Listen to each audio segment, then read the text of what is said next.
Bismillahirrahmanirrahim. Assalamualaikum warahmatullahi wabarakatuh. Selamat pagi anak-anak. Bagaimana kabar kalian hari ini? Semoga kita semua senantiasa dalam keadaan sehat dan tetap semangat ya. Oke, hari ini kita akan belajar tentang indahnya berbagi dengan cara berkurban. Tentu kalian pada tahu kan kurban itu apa? Namun, sebelum Ibu menjelaskan lebih lanjut tentang materi kita hari ini, Ibu akan memerintahkan kepada kalian agar kalian membuat 3 kelompok diskusi ya. Nanti masing-masing kelompok akan mendapatkan materinya masing-masing, terus nanti kita diskusikan bersama-sama. Baiklah anak-anak, di sini ada yang tahu kurban itu apa? Mungkin ada di antara kalian yang tahu pengertian kurban itu apa, atau hewan-hewan yang termasuk kurban itu apa.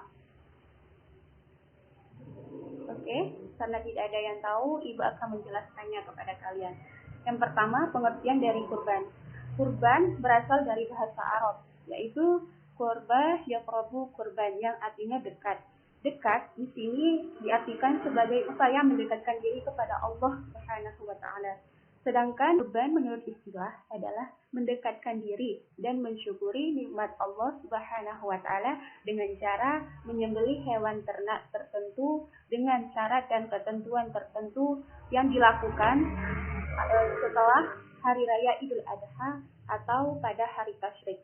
Nah, hari tasyrik di sini maksudnya adalah tanggal 11.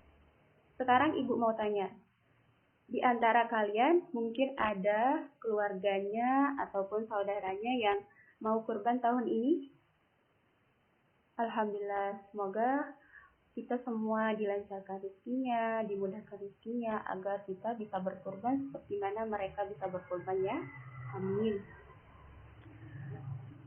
Tinggal beberapa minggu lagi kita akan melaksanakan yang namanya Hari Raya Idul Adha atau sering dikaitkan dengan Hari Raya Kurban. Anak-anak, jika ada yang bertanya hukum kurban itu apa, maka hukum kurban adalah sunnah mu'akkad bagi siapapun yang mampu melaksanakannya. Nah, jika ada yang bertanya, Bu, adakah dalil ataupun hadis Nabi Muhammad SAW yang menganjurkan kita untuk melaksanakan kurban? Ya, ada, tentu ada. Yang pertama, dalil Allah Subhanahu wa taala yang menganjurkan hambanya untuk melaksanakan kurban terdapat dalam Quran surah Al-Kautsar ayat 1 sampai dengan ayat 3. Ayo kita sama-sama membacanya ya. Bismillahirrahmanirrahim. Inna a'tainakal kautsar wa sholli li rabbika wanhar inna syani'aka huwal abtar. Yang artinya, sesungguhnya kami telah memberikan kepadamu nikmat yang banyak, maka dirikanlah salat karena Allah Subhanahu wa taala dan berkurbanlah sebagai bentuk mendekatkan diri kepada Allah Subhanahu wa taala. Sesungguhnya orang-orang yang membencimu dialah yang terputus dari rahmat Allah Subhanahu wa taala. Baiklah anak-anak, itulah dalil yang menjelaskan tentang anjuran untuk melaksanakan kurban. Nah, sekarang Ibu mau tanya, hewan ternak apa saja yang bisa ataupun yang termasuk dalam berkurban, yang bisa menjadi hewan kurban? Ayo, siapa yang mau jawab?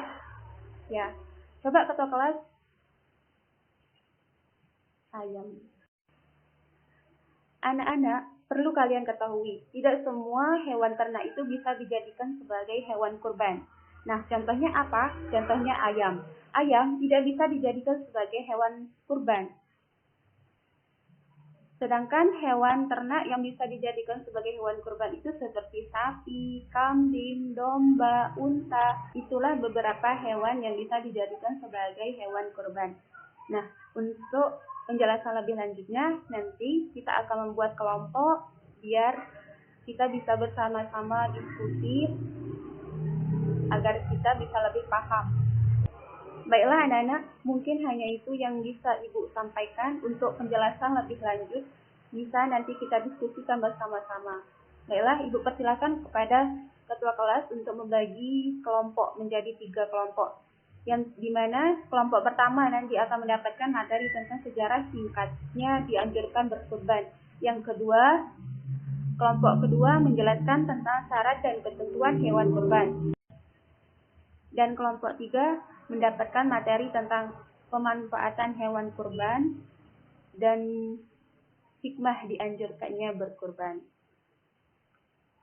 Baiklah anak-anak, untuk sistem perkelompokannya itu nanti masing-masing kelompok akan mendiskusikan dari materi-materi yang Ibu sudah berikan. Terus nanti perwakilan satu orang dari masing-masing kelompok akan maju untuk mempresentasikan hasil diskusi tersebut. Sedangkan tugas kelompok yang lain untuk menulis ataupun mencatat poin-poin penting dari kelompok yang sedang presentasi. Nah, hasil diskusi tersebut akan dijadikan sebagai tugas kelompok ataupun nilai kelompok. Baiklah, silahkan kalian mulai diskusinya. Baiklah anak-anak, diskusi kelompok kita hari ini kita cukupkan sampai di sini. Terima kasih atas partisipasi kalian dan semoga apa yang kita pelajari hari ini bisa bermanfaat untuk kita semua. Terima kasih atas partisipasi kalian. Wassalamualaikum warahmatullahi wabarakatuh.